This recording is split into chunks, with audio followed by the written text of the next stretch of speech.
நன்றி இந்த மாதிரி ஒரு மீட்டை அரேஞ்ச் பண்ணதுக்கு. நிறைய விஷயம் இருக்குது. மதியான கூட்டமில் வேலராமூர்த்தி சார் சொன்ன மாதிரி அவருக்கு அது முதல் படம். நான் வந்து அதுக்கு முன்னாடி நான் மதியான கூட்டம் உள்ளே போனதே ஒரு பெரிய கதை. ஏன்னா விக்ரம் சார் வந்து எவ்வளோ பர்ஃபெக்ஷனிஸ்ட்டுன்னு எல்லாருக்கும் தெரியும். நான் வந்து முகமுடின்ற ஒரு படம் முடிச்சுட்டு திரும்ப ஒரு ஆஃபீஸாக போய் ஃபோட்டோ கொடுத்துட்டு இருக்கும்போது யதார்த்தமாக மதியான கூட்டம் ஆஃபீஸ் போய் ஃபோட்டோ கொடுக்குறேன். அப்போ ஆல்ரெடி அந்த சில நபர்கள் அசிஸ்டன்ட் டைரக்டர்ஸ் மட்டும் இங்கே இருந்தாங்க. டைரக்ஷன் டீம்லாம் தேனி போயிட்டாங்கன்னு நினைக்கிறேன். அப்போ ஃபோட்டோ வாங்கிட்டு இப்போ நல்ல கண்டுப்பா இந்த படத்தில் ஒரு மாதிரி கேரக்டர் இருந்தது பூலோகராசான்னு. பட் ஆனால் அது ஆள் செலக்ட் பண்ணிட்டோம், நெக்ஸ்ட் ஏதாவது படம் இருந்தால் சொல்கிறோம். சரி ஓகே நான் வந்துட்டேன். அதுக்கப்புறம் இப்போ இந்த முயற்சி பண்ணுற காலங்களில் வந்து நம்ம தாடி வச்சுட்டு ஒரு ஆடிஷன் போவாங்க. போனால் தாடி இல்லைனா நீ தான் இப்போ இந்த கேரக்டர்னாங்க சார். உடனே போய் ஷேவ் பண்ணிட்டு வருவோம், செட் ஆகாதுன்னு அனுப்பிச்சிருவாங்க. திரும்ப போயிட்டு ஒரு கேரக்டர் போனால் தம்பி என்ன இந்த ஃபோட்டோ தாடி இருக்கு, இப்போ நீ தாடி இல்லைனா இல்லை எடுத்துட்டேன் சார், இது தாடி இருந்தால் நீ தான் பண்ண நடிச்சிருப்ப அப்படின்வாங்க.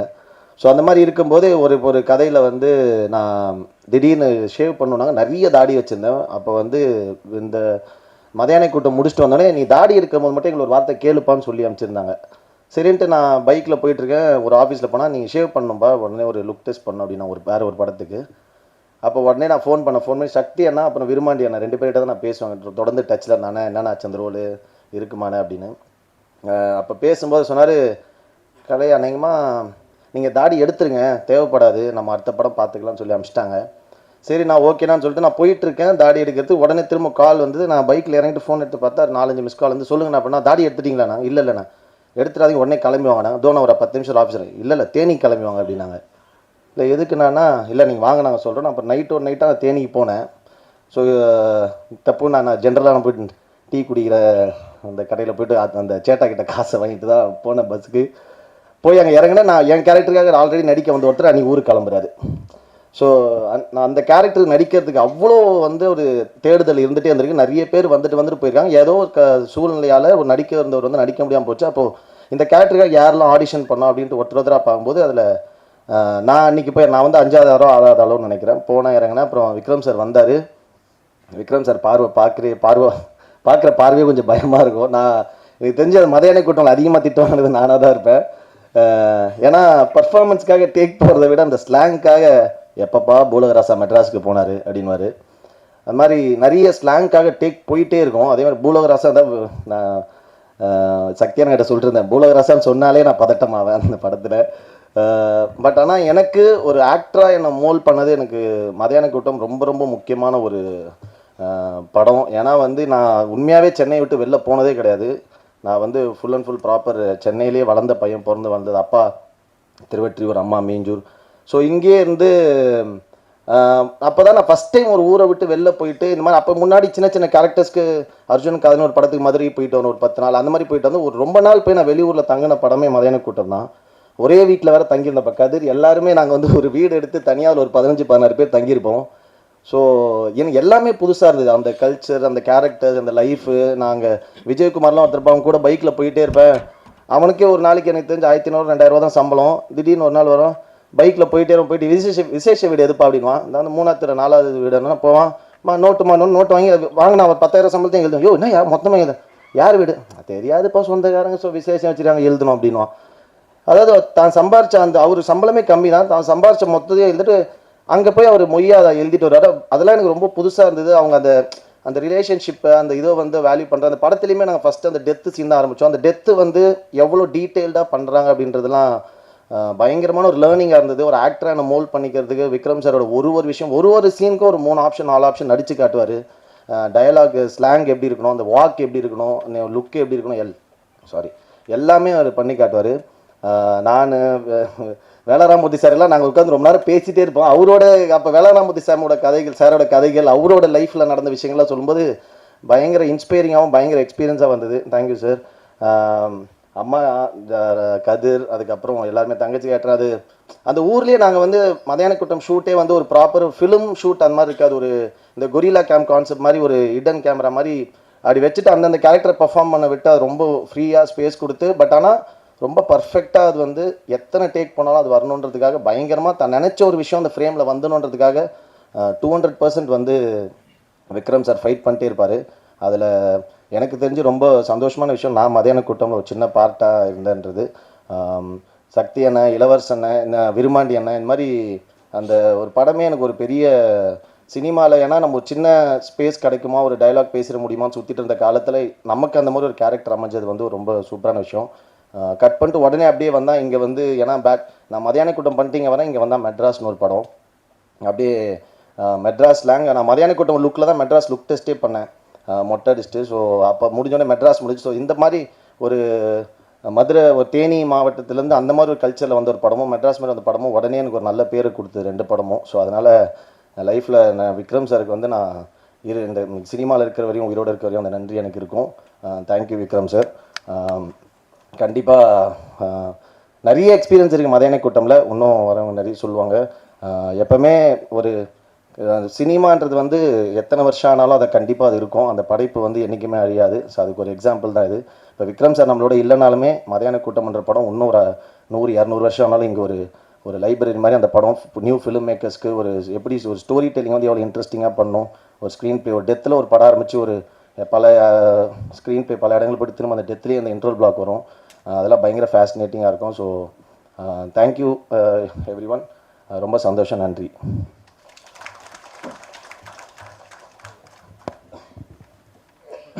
தேங்க்யூ கலைனா, பல விஷயங்களை பகிர்ந்துக்கிட்டு பல மெமரிஸை ஷேர் பண்ணதுக்கு நன்றி. அடுத்ததாக அம்முவா தங்கையா இந்த கதாபாத்திரமாக வாழ்ந்த வினிதா அவர்கள் ஒரு சில வார்த்தைகள்.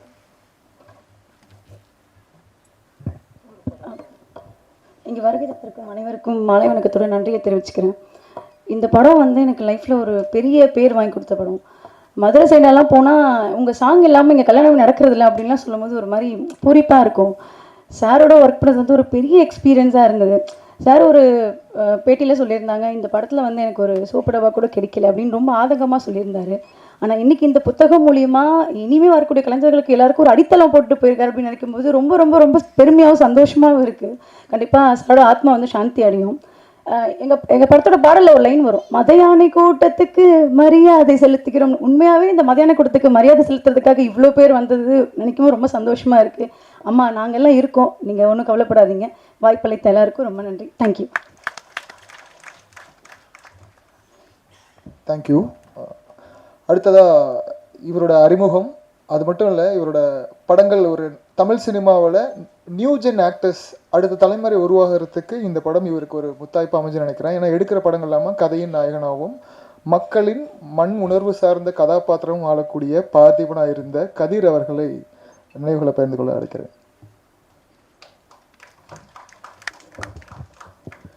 வந்திருக்க எல்லாத்துக்கும் வணக்கம்.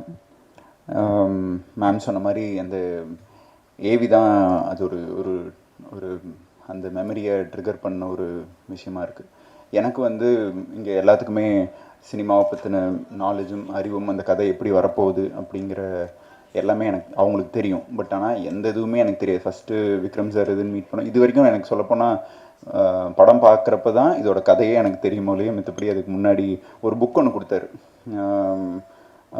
அது என்ன புக்குன்னு கூட தெரியல. ஜென்ரலாக நம்மளுக்கு புக்குனாலே கொஞ்சம் ரொம்பவே ஃபிசிக்ஸ் புக்கு கெமிஸ்ட்ரி எல்லாம் சைடில் வச்சோன்னே படுத்து தூங்கிடுவேன், அந்த மாதிரி ஆள் நான். ஸோ இது வரைக்கும் அந்த புக்கு படிக்கவும் இல்லை. அட்லீஸ்ட் நீங்கள் எழுதின புக்கு கண்டிப்பாக படிக்கணும்னு ஆசைப்பட்றேன். மதியான கூட்டம் பொறுத்த வரைக்கும் ஃபஸ்ட்டு சரி நடிக்க போகிறோம் அப்படின்னோடனே நம்ம டிவியில் பார்த்து நடித்த ஆக்டர்ஸ் இதெல்லாம் நல்ல கலராக சூப்பராக கமல் சார் மாதிரி இருப்பாங்க அப்படின்னு சொல்லிட்டு எங்கள் அம்மா, நீ வேறு இதுன்னு போகிற, ஒரு தடவை ஃபேஷியல் பண்ணிட்டு போ அப்படின்னு சொல்லி எங்கள் அம்மா ஃபேஷியல்லாம் பண்ணிட்டுதுன்னு ஃபஸ்ட்டு பார்த்தோன்னே ரொம்ப நேரமாக பார்த்துக்கிட்டே இருந்தார். பார்த்துட்டு தாடி எவ்வளோ வளரும் அப்படின்னு கேட்டார். தெரில சார், நான் ஒரு நாளைக்கு மேலே வளர்ந்துச்சுன்னா ட்ரிம் பண்ணிடுவேன், இல்லை அன்றைக்கி கரண்ட் வேலை செய்யலை அப்படின்னா காலேஜுக்கு போகிறத விட்டுருவேன். ஸோ அதனால் ட்ரிம் பண்ணாமல் இது வரைக்கும் போனதே இல்லை அப்படின்னு. இன்னிலிருந்தே ட்ரிம்மே பண்ணாதீங்க. சரி ஓகே. நானும் ட்ரிம் பண்ணாமல் இது இருந்துச்சு. நான் ஃபைனல் இயர் காலேஜ் படிச்சுட்ருக்கேன். ட்ரிம் பண்ணல, உடம்பு இழைக்கணுன்ட்டாங்க. இந்த இதெல்லாம் எதுன்னு பார்த்துட்டு என் காலேஜில் என்னென்னு முடிவு பண்ணிட்டாங்கன்னா, பையனுக்கு ஏதோ ஒரு பெரிய வியாதி, குணமே படுத்த முடியாதாட்டிருக்கு அப்படின்னு சொல்லிட்டு நானும் ஒரு 6 months காலேஜ் டைமில் ஷூட்டிங் இருந்தது, அதனால் லீவ் போட்டுட்டு போகலை. அவங்களும் பையன் வந்து பிழைக்க மாட்டானாட்டிருக்கு அப்படிங்கிற ஒரு ஸ்டேஜில் ஹாஸ்பிட்டல்லாம் இருப்பானாட்டிருக்கு, அதனால் இவனுக்கு ப்ராக்சி போட்டாச்சும் பாஸ் பண்ணி விட்ருவேன். பாஸ் பண்ணது தான் நான் அந்த டிகிரி. ஸோ மதியான கூட்டம் நான் பயங்கரமாக ஆசைப்பட்டு சினிமாவில் இது பண்ணணும் அப்படிங்கிற ஒரு ஆசையில் நான் சினிமாக்குள்ளே ஜெனுவனாகவே வரல. பட் ஆனால் எந்த இடத்துல எங்கே இருந்தோம்னாலும் அதை பண்ணுற விஷயத்தில் 100% உழைப்பு போடணுங்கிற எண்ணமும் ஆர்வமும் எனக்கு இருக்குது. இன்றைக்கி பண்ணுற எல்லா படங்களும் ரொம்ப நேசித்து ரொம்ப ஆரோக்கியமாகவும் இருக்கணும்னு நினச்சி பண்ணுற படம். அண்டு மதியானை கூட்டமோட கல்ச்சர் இல்லை, நான் ஃபஸ்ட்டு தடவை மதுரை போனதும் மதியானை கூட்டமோட ஷூட்டிங்க்கு தான். ஸோ மதியானை கூட்டம் பொறுத்த வரைக்கும் எனக்கு எல்லாமே புதுசு. அதுக்கப்புறம் ஃபஸ்ட்டு ஒரு 7 days வந்து மொட்டை மாடியில் தான் ஷூட் பண்ணாங்க. நானும் என்ன மொட்டை மாடியிலேயே 7 நாளாக எடுக்கிறாங்க என்ன, ஃபஸ்ட்டு ஹாஃப் டே அதாவது அந்த வெயில் முடிகிற வரைக்கும் இதுன்னு எடுப்பாங்க. அதுக்கப்புறம் நான் 7வது நாள் கேட்டேன், ஏன்னா ரொம்ப வெயிலாக இருக்குது, நம்ம இது பண்ணிவிட்டு சாயந்தரத்துக்கு மேலே இல்லைப்பா நீ கொஞ்சம் கலராக இருக்கு அப்படின்னாரு. நான் கேட்டேன், நான் இது வரைக்கும் நீங்கள் கலராக நாளை பார்த்ததே இல்லையா, என்ன போய் கலருன்னு சொல்கிறீங்க அப்படின்னு சொல்லி ஒரு 7 நாள் வெயிலில் ஷூட் பண்ணி அந்த அவர் மனசில் இருக்க ஒரு கேரக்டரை எல்லா கேரக்டராகவும் அவர் மனசில் இருக்கிறவங்களா மாற்றி அந்த படத்தை இதுன்னு எடுத்தார். அண்ட் அவர் வந்து இந்த ஆக்டரை நம்பி இந்த படம் அப்படின்னு அவர் நினச்சதில்ல. அவர் நம்பின ஒரே ஆள் அவர் மட்டும்தான். அண்ட் மேம் சொன்ன மாதிரி நாங்கள் எப்படி இருந்தாலும் ஒரு மாதத்தில் ஒரு தடவை இதுன்னு பேசுவோம். ஒவ்வொரு தடவையும் ரொம்ப வருத்தப்படுவார். என்னென்னா அவருக்கு அந்த படத்து மேலே அந்த படம் என்னவா வந்திருக்கு, அந்த படத்துக்குள்ளே இருக்க இன்டெப்த்தான விஷயங்கள் அவர் என்னென்ன நினச்சி பண்ணினார் அப்படிங்கிறது அவர் ரொம்ப ஸ்ட்ராங்காகவும் உறுதியாகவும் நம்பினார்.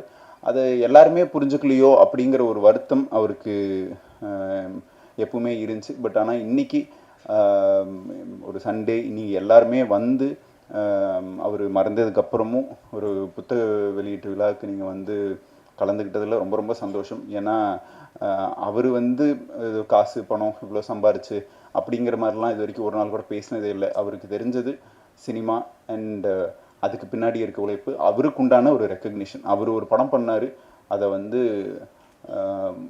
ஷூட்லேயும் அப்படி தான் எப்பவுமே அந்த படம் அந்த ஷாட் நீங்கள் அதை தவிர வேறு நான்லாம் ஒரு ஒரு ஒரு டோட்டல் ஒரு நாள் ஃபுல்லாக சாப்பிடாமல் டீ மட்டுமே குடிச்சிட்டு ஷூட் பண்ணியெல்லாம் பார்த்துருக்கேன். அதுக்கப்புறம் அடுத்த நாள் நம்ம சண்டை போடணும். ஏன்னா நான் சொன்னேன், நீங்கள் அட்லீஸ்ட் வந்து இந்த ஒரு ஸ்கெட்யூல் முடிகிற வரைக்குமாச்சும் இருக்குன்னா ஒரு நாள் ஃபுல்லாக அது டென்ஷன் ஆகிட்டாருன்னா அதுக்கப்புறம் அதுலேயே ஸ்டிக் ஆன் ஆயிடுவார். அந்த ஷார்ட்டும் அந்த இதுவும் வர்றதுக்கு அவ்வளோ உழைப்பு.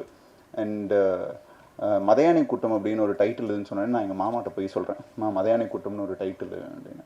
மதம் பிடிச்சியான கூட்டமாக வராது அப்படின்னு என்கிட்ட இருந்தார். அன்றைக்கி தான் கடைசி அவருக்கு வந்து நான் படம் பண்ணுறது ஒரு டைட்டில் சொல்கிறதுன்னு நிறுத்தினது. ஆனால் அப்படி ஒரு மதம் பிடிச்ச யானை கூட்டமாக வந்தால் ஒரே ஆளாக வந்தால் என்னவா இருக்குமோ அதுதான் விக்ரம்னா. அண்டு அவர் என்னை விட எங்கள் அப்பாவுக்கு இன்னும் நல்ல க்ளோஸு, எங்கள் வீட்டில் எங்கள் ஃபேமிலியில் ஒருத்தர் மாதிரி. அண்டு இன்றைக்கி சினிமாவில் நான் இருக்கேன், இல்லை சினிமாவில் படம் பண்ணுறதுக்கு உண்டான எல்லா காரணமும் அவர் தான். மறுபடியும் ஒரு படம் பண்ணணும், நிறைய பேசணும், அது நடக்காததும் ஒரு பெரிய வருத்தம். அண்ட் விக்ரமனா is always close to my heart. And இந்த ஏவி பார்க்குறப்போ நிறைய மெமரிஸ். கலைனாவோட எனக்கு வந்து ஒரு 3 அண்ணா மாதிரி இருப்பாங்க. எப்போ இன்னிலிருந்து இவர் தான் அவங்க அண்ணா அப்படின்னு சொல்லி ஒரு 4 நாள் இதுன்னு போகிறோம். அந்த 4வது நாளைக்கு அப்புறமேல அந்த அண்ணா இருக்க மாட்டாங்க. அப்படி கடைசியாக வந்த அண்ணா தான் கலைனா. அண்டு நானும் பார்த்துருக்கேன், நைட்டு அந்த பஸ் ஸ்டாண்டுக்கு நடுவில் தலைவனை வச்சு செய்ன்னு செய்வார். நம்மளுக்கு அப்பப்போ நம்ம இன்றைக்கி தப்பிச்சிட்டோங்கிற ஒரு சந்தோஷம் இருக்கும். அண்டு இருக்கு, நானும் யோசிக்கிறேன், நிறையா மெமரிஸ் டு ஷேர். அண்ட் அவர் இருக்கிறப்போ இந்த ரெக்கக்னிஷனும் இந்த இதுவும் நடந்துருந்துச்சுன்னா ரொம்ப ரொம்ப சந்தோஷப்பட்டிருப்பார். அதுதான் நான் இன்றைக்கி நான் ரொம்ப மிஸ் பண்ணுறதோட இது. And thank you. அவர் இருந்தாலும் அவர் ஆத்மா சாந்தி அடைக்கிறதுக்கு ரொம்ப வேண்டிக்கிறேன். அண்ட் எல்லாத்துக்கும் நன்றி. தேங்க்யூ.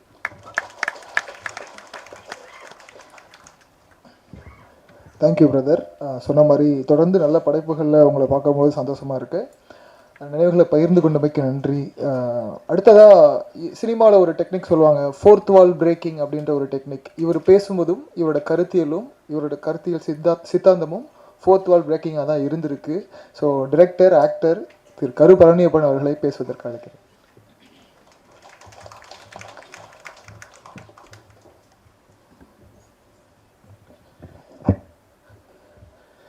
இயக்குனர் விக்ரம் சுகுமாரன் அவர்களின் நினைவேந்தலிற்கும் மைக்கு சரி பண்ணுறதுக்கு வேறு யாராவது ஆள்ற கையெல்லாம் பார்த்து இயக்குனர் விக்ரம் சுகுமாரன் அவர்களின் நினைவேந்தலுக்கும் மத யானை கூட்டம் படத்தின் திரைக்கதை நூல் வெளியீட்டு விழாவிற்கும் வந்திருக்கும் உங்கள் எல்லாரையும் வரவேற்று இந்த நிகழ்வில் பங்கேற்கும் இந்த படத்தோடு தொடர்பில்லாத 2 நபர்களில் ஒருவன் நான். நீங்கள் எல்லாரும் விக்ரம் பற்றி பேசி கொண்டிருக்கும் பொழுது அந்த படம் பார்த்தது வந்து அதை யோசிச்சுக்கிட்டு இருந்தேன். இன்னொருத்தர் அமீரா இருப்பார் நினைக்கிறேன், விக்ரமை அறியாதவர். ஆனால் ஒரு இயக்குனரை ஸ்தூலமாக அறிய வேண்டியதில்லை. ஒரு இயக்குனர் என்பது அவருடைய படம் தான். அந்த படம் மூலமாகத்தான் அறிகிறோம். மதையான கூட்டத்தை ரசித்த 100 பேர், 1000 பேர், 1,00,000 பேரில் யாருக்கும் விக்ரம் சுகுமாரன் தெரியாது. ஆனால் அந்த படத்தை எடுத்தவர் என்ற முறையில் அவர் மேல் மிகப்பெரிய மரியாதையோடு இருந்திருப்பார்கள். அப்படி ஒரு மரியாதையோடு தான் நானும் அந்த ரசிகர்களில் ஒருவனா இந்த நிகழ்ச்சிக்கு வரணும்னு சொன்னோன்னா அவசியம் வந்தாருன்னு நான் சொன்னேன். எனக்கு அந்த படம் பார்க்கும் பொழுது ரொம்ப வியப்பாக அதனுடைய டீட்டெயிலிங் வந்து எனக்கு அவ்வளோ பிடிச்சிருந்துச்சு. எனக்கு அதில் வந்து கதிரை எவ்வளோ பிடிச்சிருந்துச்சோ அந்த அளவுக்கு கலையரசன் ரொம்ப பிடிச்சிருந்துச்சு. யார் கலையரசன் கவனித்தது வந்து நான் அந்த படத்தில் தான் கவனித்தேன். அதுக்கு முன்னாடி அவர் இத்தனை படம் பண்ணியிருக்கதா எனக்கு சொல்லித்தான் தெரியும் எனக்கு. அதை போல் வந்து வேலராமமூர்த்தி அவர்களை வந்து அவருடைய நூலின் வழியாக, அவருடைய நண்பர் சௌபா வழியாக ரொம்ப அணுக்கமாக பக்கத்தில் பார்த்தவன் நான் பார்த்த அந்த வேலராமமூர்த்தி அப்படியே திரையில் பார்க்கும் பொழுது அந்த வேலராமமூர்த்தியை மிஞ்சி ஒரு சிவனம்மா வந்து நிற்கும் பொழுது எனக்கு சிவனம்மா படம் முடித்து வெளியே வர வரைக்கும் ஞாபகத்தில் இருந்துக்கிட்டே இருந்தாங்க. அதுக்கு ஒரு 10 வருஷம் ஞாபகத்தில் இருக்காங்க, நேற்று வரைக்கும் ஞாபகத்தில் இருக்காங்க. அதுக்கப்புறம் எத்தனையோ நான் படம் பண்ணிட்டேன், நான் இன்னமும் சிவனம்மா தான் அப்படின்னாங்க. எங்களுக்கு ராதிகாவே இன்னும் பாஞ்சாலி தான், ஸ்ரீதேவியே இன்னும் மயில் தான், ரஜினிகாந்தே பரட்டை தான், அப்படியும் நீங்கள் சிவனம்மா தான் கடைசி வரைக்கும். ஒரு கதாபாத்திரம் ஏற்படுத்திய பாதிப்பிலிருந்து கதாபாத்திரங்கள் வெளியே வந்து விடுகிறார்கள், ரசிகர்கள் வெளியே வருவதே இல்லை. திரும்ப திரும்ப அதைத்தான் பார்க்க விரும்புகிறான். நீங்கள் ரஜினிகாந்த் எத்தனை ஹீரோவான் நடித்தாலும் மறுபடியும் என்னைக்கு இதே எப்படி இருக்குது கேட்குறாரோ அன்னைக்கு தான் அவர் நமக்கு பிடிச்சாள். என்றைக்கு மறுபடியும் ஒரு வில்லனாக இருக்காரோ அன்னைக்கு தான் அவர் நமக்கு பிடிச்சாள். ஏன்னா அவர் அப்படித்தான் இப்போ பதிச்சிருக்கார், அப்படித்தான் ஞாபகத்தில் இருக்கும். அப்படி ஒரு திரைப்படத்தை கிட்டத்தட்ட 10-12 ஆண்டு காலம் கழித்து இப்படி கொண்டாடுவது என்பது முயற்சிக்குரியதா அப்படின்னா இல்லை. ஒரு திரைப்படத்தை அதன் இயக்குனரை இன்றைக்கி கொண்டாடுறோம். அவருக்கு ஒரு இன்றைக்கி இருந்திருந்தாருன்னா அவருடைய ஆத்மா பெரிய திருப்தி அடைஞ்சிருக்கும் அப்படின்னு சொல்வது. திருப்தி அடைந்திருப்பது நம்முடைய ஆத்மாவை தவிர விக்ரம் சுகுமாரன் ஆத்மாவாக இருக்கவே முடியாது. அது இருக்க முடியும். அந்த ஆத்மா என்ன சொல்லணும்னா, அயோக்கிய பயிலெல்லாம் இன்றைக்கி கூடுறீங்களா எல்லாருக்கும் இல்லையா? அப்போ என்ன செய்வது அப்படின்னா, நடிகர்கள் எல்லோரும், தயாரிப்பாளர்கள் எல்லோரும் தொடர்ச்சியாக இயக்குநர்களை வைத்து அடுத்தடுத்து படங்கள் செய்வது தான் ரொம்ப முக்கியம். நீங்கள் நினச்சி பாருங்கள், பேசுகிற 10 நிமிஷத்துக்குள்ளே கோயம்புத்தூர் ஸ்லாங் எட்டி பார்க்குற கதிரையும், நான் வந்து மீஞ்சூர் அம்மாவுக்கு பிறந்தவன்னு சொல்கிற கலையரசனையும் கொண்டு போய் மதியான கூட்டத்தில் ஒருத்தரை ஆக்கிட முடியும் ஒரு இயக்குனராலேனா, அந்த இயக்குனரை ஒவ்வொரு படத்துலையும் அயோக்கிய பயில தீக்குளிக்க சொல்லிக்கிட்டே இருப்பாங்க. இங்கே இயக்குனர் ஒவ்வொரு படத்துக்கு தீக்குளிக்கணும், ஒவ்வொரு படத்துக்கும் நிரூபிக்கணும். ஆனால் நடிகை நிரூபிக்க வேண்டாம். நடிகன் 10 தோல்வி படம் எடுத்துகிட்டு வரலாம், அது மறுபடியும் என்ன சொல்லுவான்னா, இயக்குனர் நான் வாய்ப்பளிச்சேம்மா. இயக்குனர் வெற்றி பெற்றுட்டாருன்னா காலம் உள்ளளவு மறக்க மாட்டேம்மா. எப்போ வரைக்கும்? மறுபடியும் அடுத்த படத்தில் தீக்குளிக்கிற வரைக்கும். நீங்கள் அடுத்த படத்துலையும் தீக்குளித்து நிரூபிக்கணும். ஆனால் ஒரு பொழுதும் நான் இல்லாத பொழுது நீ என்ன செஞ்ச அப்படின்னு ராமன்களை பார்த்து தீக்குளிக்க சொல்கிற வாய்ப்பு சீதைகளுக்கு வாய்ப்பதே இல்லை இல்லையா? எப்படி ஒரு இயக்குனர் படத்துக்கு படம் நிரூபிப்பான்? ஏன் இன்றைக்கி ஏவிஎம் போல் நிறுவனத்தையும் தேவர் நிமிஷம் கொண்டாடுறாங்க அப்படின்னா, அது ஒரு படம் ஓடும் ஓடாது, அது பரவாயில்ல, அந்த டேரக்டர் கூப்பிடுங்கப்பா, சொன்னபடி எடுத்தாருப்பா, வச்சு கொண்டு நடத்துவோம்ப்பான்னு. அப்போ இந்த படத்தை இதை போன்ற இயக்குநர்களை தொடர்ந்து நிறைய பண்ணும். நான் பேசுகிறதுக்கு இருக்கும்போது கதிர் பேசிக்கிட்டு இருக்கும்போது அமீன் சார் என்கிட்ட சொன்னார், நீங்கள் கதிரை வச்சு ஒரு படம் பண்ணலாமே பண்ணார். யார்? நானா அப்படின்னு. யாரை வச்சு அப்படின்னு? கதிரை வச்சு அப்படின்னார். சொல்லிட்டேன், சிரிச்சுட்டு சும்மா இருந்தேன். எனக்கு அமிட்ட ரொம்ப பிடிச்சது என்னென்னா, அடுத்து நான் என்ன சொல்ல போகிறோம் அது அவரே சொல்லிடுவார். அடுத்து அவர் சொன்னார் குனிஞ்சிட்டு, ஏன் இதை நீ பண்ணலாமேன்னு கேட்குறீங்களா அப்படின்னாரு. நானும் அமீரும் சேர்ந்து கதிட்டு சொல்வது என்ன அப்படின்னா, இவ்வளவு இளமையாக இருக்கீங்க, இவ்வளோ எங்கே இருக்கீங்க, இவ்வளோ துடிப்போடு இருக்கீங்க, தயவு செஞ்சு வருஷத்துக்கு 5 படம் பண்ணுங்க, என்ன கேடு உங்களுக்குலாம்? என்ன நீங்கள் கரெக்டான கதையை கண்டுபிடிச்சிருவீங்களா? டேரக்டரை கண்டுபிடிக்க முடியாது கரெக்டான கதையை. மம்முட்டி சொல்கிறாரு 75 வயசில் நல்ல படங்கிறது அமையுதுங்க, எல்லாருமே நினைக்கிறோம், எனக்கும் தெரியாது, எனக்கு படம் ஓடினதுக்கப்புறம் எனக்கு தெரியும் படம் ஓடுனுச்சுன்னு. அடடா அப்படியானு எல்லாருமே நல்ல படம் நினைக்கிறேன், அதனால விறுவிறு நடிக்க வேண்டியதானே இல்லையா? இதில் 10ஆவதுக்கு அந்த ப்ரொடியூசர் கவுன்சில் அறிக்கைவர் எனக்கு என்னன்னு தெரில, ஓடிடிலாம் போய் நடிக்காதீங்கன்னு நடிகர்ல போகிறான். அதாவது சினிமாவில் நடித்தா ஓடியில் நடிக்காதீங்க, சினிமாவில் இயக்குனா ஓடிடியில் போய் படம் இயக்காது. ஐயா என்ன நடக்குது உலகத்துலன்னு புரியாமல் இவன் வேற குறுக்க நடக்கான்டான்னு குனியை வச்சு முதுகில் அடிக்கிறவங்களெல்லாம் எப்பவுமே கால மெதுவோ அதுக்கு பொருந்தாத ஒன்று பேசிக்கிட்டே இருக்கு அந்த கவுன்சில். நடிகர்களை இன்ஸ்டாகிராமில் பார்த்து கூப்பிட்டுக்கிட்டு இருக்காங்க. இப்போ போய் நீங்கள் வந்து ஓடிடியில் நடிக்காதீங்க, அங்கே நடிக்க, எங்கேயாவது ஒருத்தர் நல்லா நடித்தா கூப்பிடுவாங்க இல்லையா? இங்கே நல்லா நடித்தா அங்கே கூப்பிடுவாங்க, 10 இடத்துல கூப்பிடுவாங்க நல்லா சமைக்கிறோன்னு இல்லையா? அப்போ இது என்ன இப்படித்தான் எனக்கு நல்ல ஞாபகம் இருக்குது இன்னமும். அதாவது டெலிவிஷனில் வந்து ப்ரோக்ராம் பண்ணாதீங்க. 20 வருஷத்துக்கு முன்னாடி ஊர்வலம் போனாங்க இப்போ மவுண்ட் ரோடில். கமல்ஹாசன் மட்டும் கதவை சாத்திட்டு வரமாட்டேன்ட்டார். கமல்ஹாசனை வந்து கலை துரோகின்ட்டாங்க எல்லாருமா சேர்ந்து. அவர் சொன்னார், டே வீட்டுக்குள்ளே வந்துருச்சு சினிமா, உங்களுக்கு புரியலையான்னாரு. இன்றைக்கி ரிலீஸ் பண்ணுற ஒரு சாதாரண படத்தை 300 ஸ்க்ரீனில் ரிலீஸ் பண்ணுறோம். இந்த வேலையை 15 வருஷம் ஒன்றி சொன்னார் கமல்ஹாசன். தயவு செஞ்சு நடந்து போகிற தூரத்தில் இருக்க தேட்டரில் கூட ரிலீஸ் பண்ணுங்கள் படத்துக்கு. சினிமாவுக்கான வாழ்நாள் காலம் குறைஞ்சிருச்சு, அதற்கு பதிலாக வியூவர்ஸை தான் நான் மதியப்படுத்தணும் அப்படின்னு சொன்னார். அதெல்லாம் சினிமாவை என்ன நீங்கள் அப்படின்னாங்க. இப்படி எல்லாம் தொடர்ச்சியாக இன்னொன்று வேறு, இந்த யூடியூப்பில் உட்காந்துக்கிட்டு பணம் சம்பாரிச்சு அத்தனை ப்ரொடியூசர் உட்காந்துக்கிட்டு சினிமாவே ஓடலைன்னு சொல்லிட்டு படம் எடுத்துகிட்டே இருக்காங்க. இந்த வேலையை மல்லிப்பாட்டு விட்டு விறுவிறுன்னு நிறைய வேலை செய்வதான் முக்கியம். அந்த கவுன்சில் அறிக்கை அதுதானான்னு தெரியல முழுமையாக. ஏன்னா எனக்கு அதில் வந்து சத்யஜோதி தியாகராஜர் இருந்தார், அவர் அறிவானவர். இல்லை சேர்க்கை சரியில்லை அவருக்கும் தெரியல. இல்லை அங்கே நடிக்காது இங்கே நடிக்காதுன்னு. அதை நான் அமித் சார் சொன்னால் அப்படியே சொல்லியிருக்காங்க, சும்மா இருக்க மாட்டாங்க வேறு அப்படின்னாரு. அதை இப்படி இருக்க காலச்சூழலில் விக்ரம் சுகுமாரன் போல் இங்கே 100 இயக்குநர்கள் இருக்காங்க இல்லையா? நமக்கு முன்னாடி இருப்பவர்களை எப்படி கொண்டாடுகிறோமோ. நான் சமீபத்தில் ஒரு கவிதையினுடைய தமிழ் மொழிபெயர்ப்பு படிக்கும்போது அந்த அம்மா வந்து வெளிநாட்டு அம்மா விமானத்தில் போகும்போது தன்னோட ஒரு செடியை தூக்கிட்டு போகிறதா சொல்லி வர கவிதையில், ஏன் எப்பொழுதுமே கையில் ஒரு செடியை தூக்கிட்டு போகணும் நாடு விட்டு நாடு போகும்போது அப்படின்னா, தன் வேர்களோடு இருக்கிற தொடர்பை விட்டு போகாமல் இருப்பதற்காக நான் தூக்கி செல்கிறேன்னு சொல்லுவான் அந்த கிழவி. அதை போல் நமக்கு முன்னாடி இருப்பவர்களை வந்து நம்முடைய முன்னோடிகளை எப்படி கொண்டாடுகிறோமோ அப்படி நமக்கு பின்னாடி வந்தவர்களையும் கொண்டாடுவது ரொம்ப முக்கியம். பின்னாடி வருபவர்களுக்கு இந்த இருக்கான் பிரமாதமான அவர் சொல்கிறது ரொம்ப முக்கியம். என்னுடைய இயக்குனர் பார்த்திபன் அவர்களை நான் எப்பொழுதும் நினைத்துக் கொள்வதற்கான காரணம், பாக்கியராஜ் அவர்கள் ஒரு மிகப்பெரிய சாதனைக்கு சொந்தக்காரர். தன்னுடைய இயக்குனரை கொண்டாடும் பொழுது எவ்வளவு மனம் மகிழ்ந்து மனம் நிறைந்து கொண்டாடுவாரோ, அப்படி எந்த சாதனையும் செய்யாத தன்னுடைய உதவியாளனாகிய என்னை கொண்டாடும் போதும் அதே போல் பழனி பிரமாதமான நாள் என்னை கொண்டாடுவார். அப்போ தனக்கு முன்னாடி இருந்து வரை கொண்டாடுவதை போல் பின்னாடி இருந்து வரை கொண்டாடுவது ரொம்ப முக்கியம். அப்படி விக்ரம் சுகுமாரனை கொண்டாடி இருக்க வேண்டும் அப்படின்னா கொண்டாடி இருக்கணும். முன்னாடி போது பின்னாடி கொண்டு ஒருத்தர் பிரமாதம் ஒரு வேலை செஞ்சுருக்கானே, வேலை செய்கிறானே அப்படின்னு. இந்த புத்தகத்தில் வந்து ஒரு வரி கேமராமேன் வந்து ஒரு வரி சொல்லியிருக்காரு. நாங்கள் வந்து இந்த படத்தில் வேலை செய்யும் பொழுது எடுத்த முடிவுகளை இன்றைக்கி எடுப்போமான்னு எங்களுக்கு தெரியல. காரணம் இளமையின் காரணமாக மிக அசாதாரணமான முடிவுகளை சாதாரணமாக எடுத்தோம் அப்படின்னு.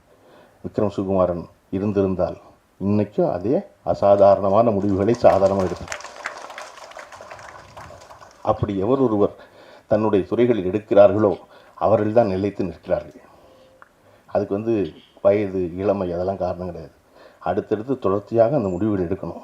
எடுக்கிறதுக்கான வாய்ப்பு எல்லாருக்கும் கனியணும். கனிவதற்கான விஷயத்தை பரஸ்பரம் ஒருவருக்கொருவர் செய்து கொள்ள வேண்டும் என்பதுதான் முக்கியம் இல்லையா? கலையரசனை ஏதோ ஒரு இடத்துக்கு போய்கிட்டு இருக்கும் பொழுது ஃபோன் பண்ணி கூப்பிட்ட ஒரு உதவி இயக்குனர் வரல, அந்த உதவி இயக்குனர் இருப்பார். அந்த உதவி இயக்குனரை தூக்கி கொண்டு போய் இயக்குனர் ஆக்கிற முழு பொறுப்பு கலையரசனுக்கு இருக்குது. கலையரசனுக்கு மட்டும் இல்லை, கலையரசனும் உதாரணம். கலைசனை ஏன்டா பைபிள் இத்தனை பேர் உட்காந்துருக்கு என்னை மட்டும் கோர்க்குற மாதிரி நினச்சக்கூடாதுல்ல. இல்லை இல்லை அது போல இல்லை சொல்கிறேன் கண்டிக்கிட்டு இல்லை தொடர்ச்சியாக பண்ணுறது முக்கியம். தொடர்ச்சி அது வந்து வெறுமனை வந்து நீங்கள் சொன்னீங்க இல்லையா கல்யாணத்துக்கு போகும்போது 10,000 மொய் செய்வாங்கன்னு, அந்த மொய் மறுபடியும் திருப்பி அடுத்த அவன் செஞ்சால் தான் அவன் செய்வான் திருப்பி. அது தெரியாது உங்களுக்கு மதுரையில். இல்லாட்டா மைக்கு போட்டு கூப்பிடுவாங்க தெரியுமா உங்களுக்கு பீஞ்சூரில் தெரியாது. மைக்கில் கூப்பிடுவாங்க தான் வேலராமூர்த்தி தெரியும் எப்படி சிரிக்கிறாரு பாருங்க. மைக்கில் கூப்பிடுவாங்க ஆளுங்க. தங்கச்சி மகளுக்கு மொய் செஞ்ச வகையில் பண்ண பணம் 10,000 எடுத்துக்கணும்னு இன்னும் வந்து சேரல. ராமமூர்த்தி எங்கே இருந்தாலும் வர வேண்டியது மாதிரி ராமமூர்த்தி பந்தியில் உட்காந்து உதறிட்டு வரணும்.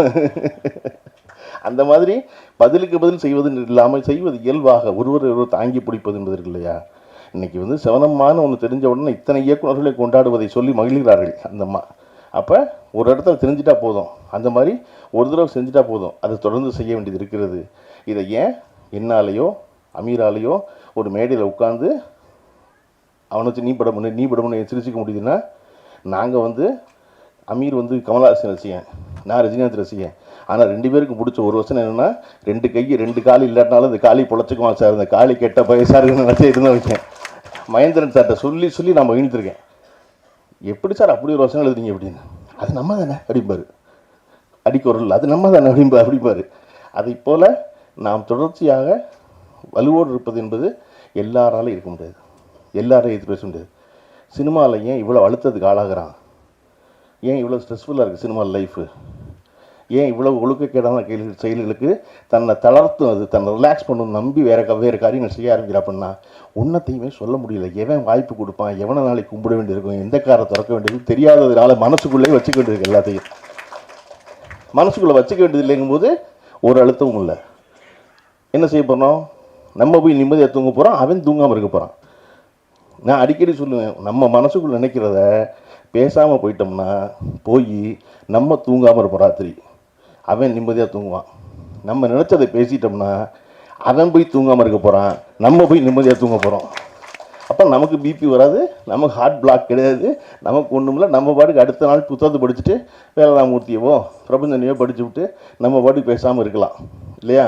அப்போ இங்கே அதை போல் வாய்ப்பு எல்லோருக்கும் வாங்குவதில்லை. விக்ரம் சுகுமாரனுக்கு அமைஞ்சதுக்கான காரணம் அவருக்கு தைரியம் தான். எனக்கு சோப்பு டப்பா கூட கிடைக்கல அப்படின்னு சிரிச்சுட்டே சொல்ல முடிஞ்சு அப்படின்னா அதெல்லாம் வாங்கிக்கலாம் பரவாயில்லைன்னு ஒருத்தர் நினச்சிருக்கான். அதை போல் 100 பேர் நம்மை சுற்றி கொண்டே இருக்கிறார்கள். சுற்றி கொண்டே இருப்பவர்களை எல்லோருமாக சேர்ந்து அவர்களின் கனவுகள் நனவாக அதற்கான வாய்ப்பை வழங்குவதற்கான துவக்கமாக இந்த விழா இருக்கும் எனில் நான் உங்களைப் போலவே பெரிதும் மகிழ்வேன். விக்ரம் சுகுமாரன் இந்த வாய்ப்பை ஏற்படுத்தி கொடுத்திருக்கிறார். அவர் வழியில் பல விக்ரம் சுகுமாரனை உருவாக்குவோம் என்று சொல்லி விடைபெறுகிறேன். நன்றி, வணக்கம்.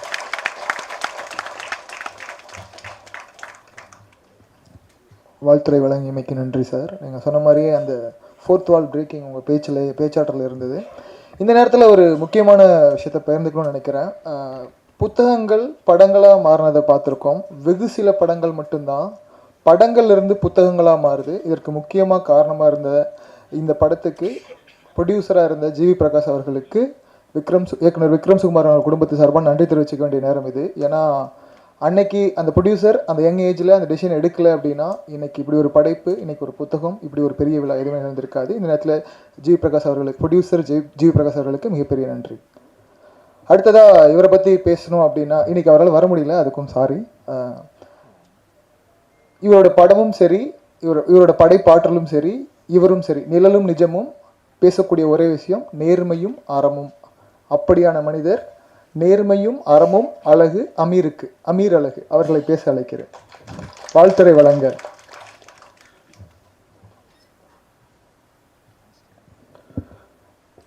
அரங்கத்தில் இருக்கும் அனைவருக்கும் இறைவன் புறத்திலிருந்து சாந்தியும் சமாதானம் உண்டாகட்டும். ஒரு வழக்கமான சினிமா விழாவாக இருந்திருந்தால் நானும் பழனியப்பனும் அருகருகே உட்கார்ந்திருக்கும் போது மேடையில் பேசிக்கொண்டிருந்தவர்களையும் அல்லது அடுத்து பேச போகிற விஷயங்களையும் குறித்து நிறைய சிலாகிச்சு கிண்டலாகவும் காமெடியாகவும் தான் இருந்திருப்போம். ஆனால் இந்த நிகழ்ச்சி அப்படி இருக்கக்கூடாதுன்னு தான் ரொம்ப கவனமாக 2 பேரும் ஒருத்தர் பார்த்துக்கவே இல்லை. ஆமாம், இந்த நிகழ்ச்சியை எப்படி, இந்த விழாவை எப்படி கடத்துறதுன்றது இருக்குல்ல.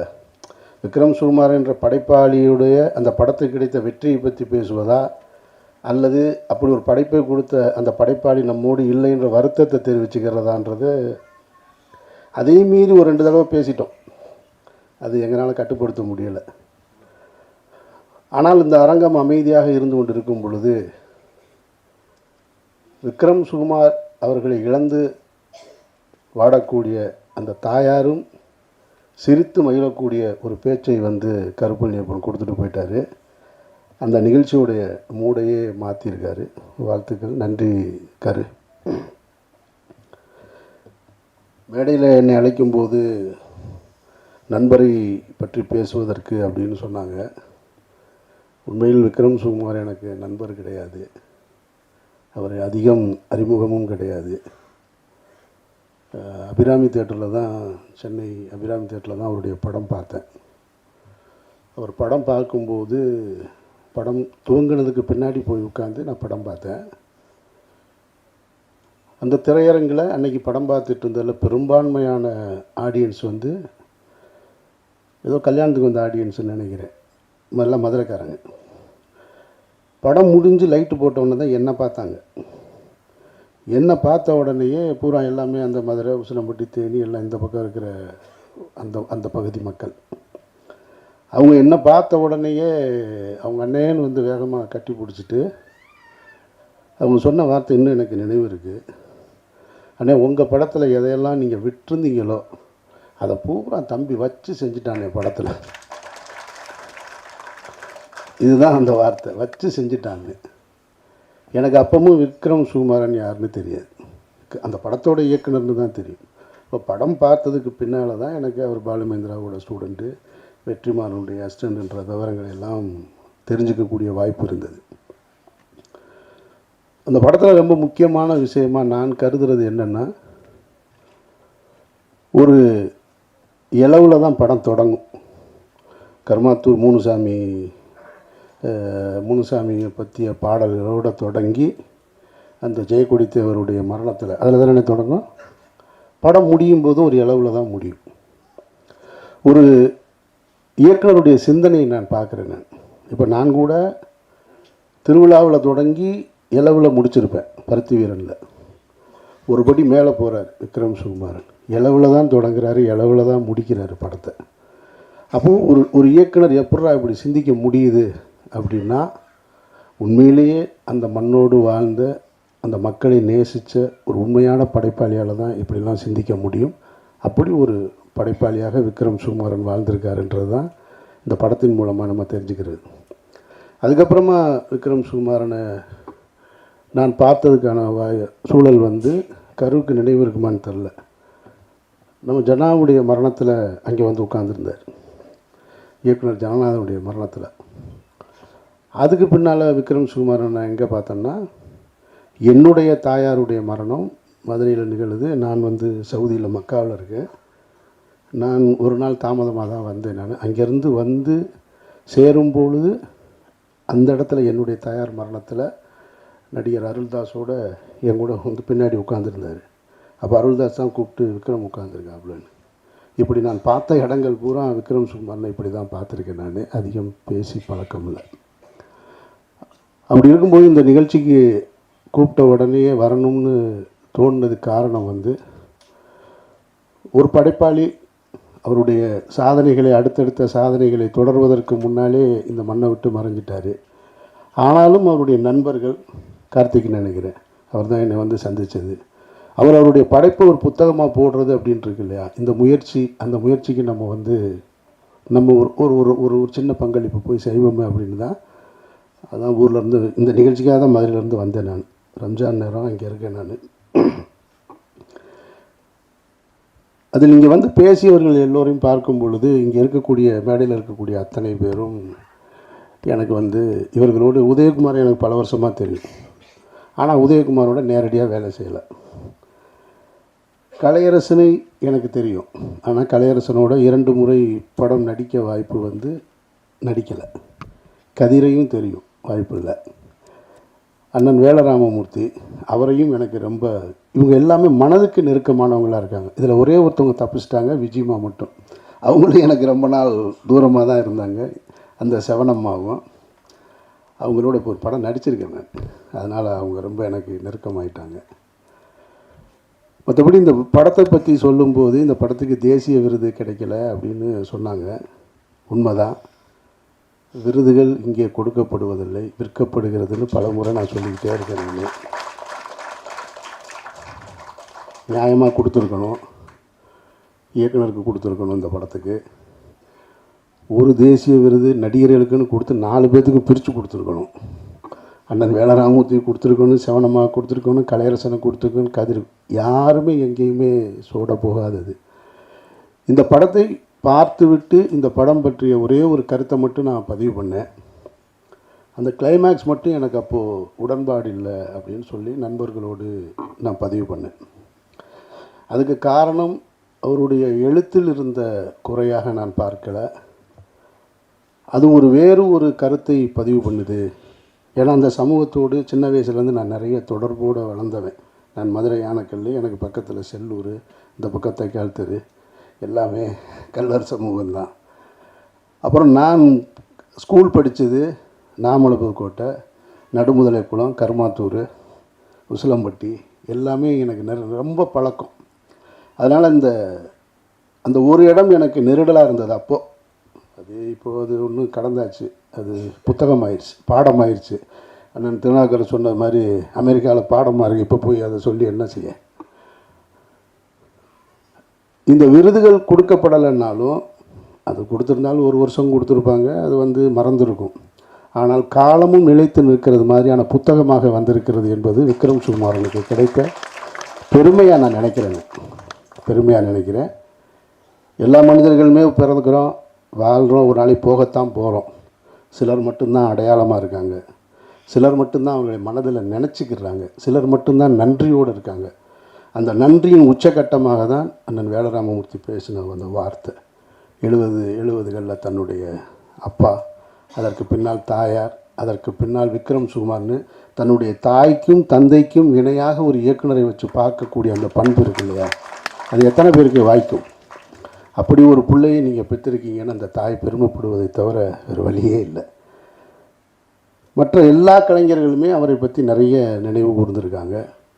அதனால் நாமும் விக்ரம் சுகுமாரனுடைய நினைவு கூறுவது தான் செய்ய முடியுமே தவிர இதில் வருத்தப்படுறதுக்கு ஒன்றுமே கிடையாது. நிச்சயமாக ஒரு நல்ல படைப்பை, ஒரு நல்ல படைப்பாளியை ஒரு சமூகத்துக்கு கொடுத்துருக்காங்க அப்படின்னு அவங்க தாய்க்கு இந்த இடத்துல நான் நன்றி கூற கடமைப்பட்டிருக்கேன்.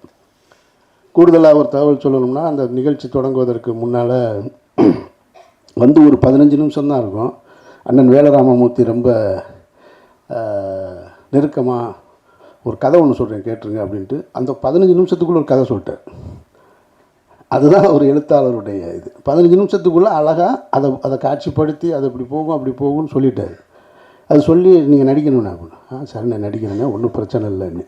இப்போ எதுக்கு இதை சொல்கிறேன்னா, ஒருவேளை அந்த படம் நடந்துச்சுன்னா அதுக்கும் காரணம் விக்ரம் சுகுமாரன் தான். செத்தும் கொடுத்தான் சீதக்காதின்ற மாதிரி அப்படி ஒரு படம் நடந்துச்சுன்னா அது விக்ரம் சுகுமாரால் தான் நடந்தது. அப்போ விக்ரம் சுகுமாரன் என்பவர் இந்த பூமியில் ஒரு அடையாளத்தை விட்டுட்டு போயிருக்காரு, சில விஷயங்களை விதைச்சிட்டு போயிருக்காரு. செவனம்மா இருக்கிற வரைக்கும், ஐயா வேலராமமூர்த்தியின் கடைசி படம் இருக்க வரைக்கும், கலையரசன் கடைசி படம் இருக்கிற வரைக்கும், கதிர் இருக்க வரைக்கும் எல்லோருடைய உள்ளத்திலும் விக்ரம் சுகுமாரன் வாழ்ந்துக்கிட்டு இருப்பார். அவரை நாம் நினைவு கூறுவோம் சொல்லி இந்த வாய்ப்புக்கு நன்றி கூறி விடைபெறுகிறேன். நன்றி.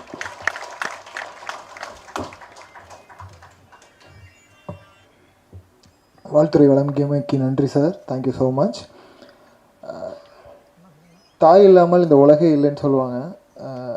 இது தாயை சிறப்பிப்பதற்கான ஒரு நேரமாக நான் நினைக்கிறேன். ஏன்னா நம்மளாம் வெயிட் பண்ணிகிட்டு இருந்த இயக்குனர் விக்ரம் சுகுமாரன் அவர்களுடைய நினைவேந்தலில் சிறப்புப்படுத்தக்கூடிய ஒரு தருணமாக தான் இதை நான் நினைக்கிறேன்.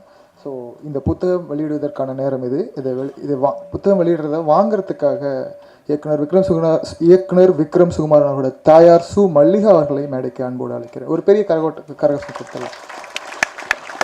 ஏன்னா இந்த கரகோஷம் இயக்குனர் விக்ரம் சுகுமாரன் அவர்களின் உழைப்புக்கும்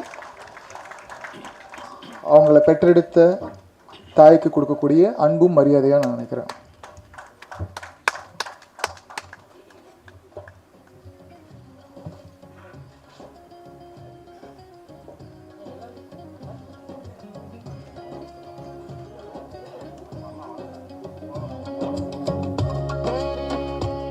இயக்குனர்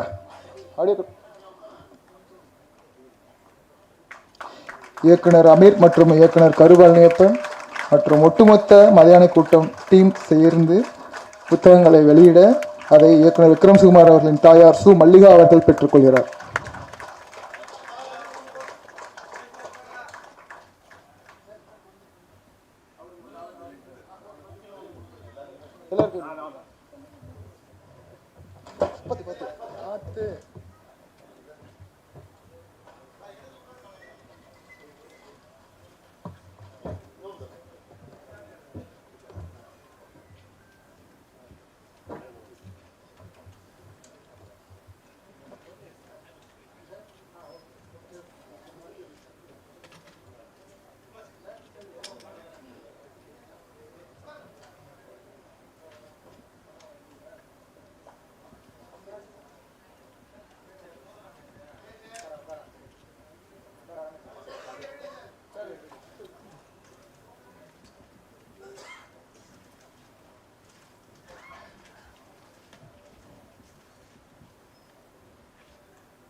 தேங்க்யூ.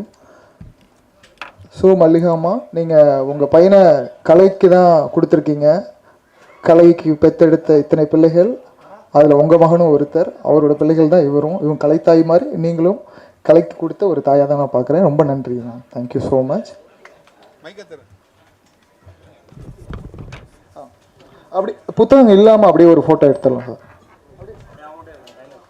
இல்லை புத்தகம் இல்லாமல்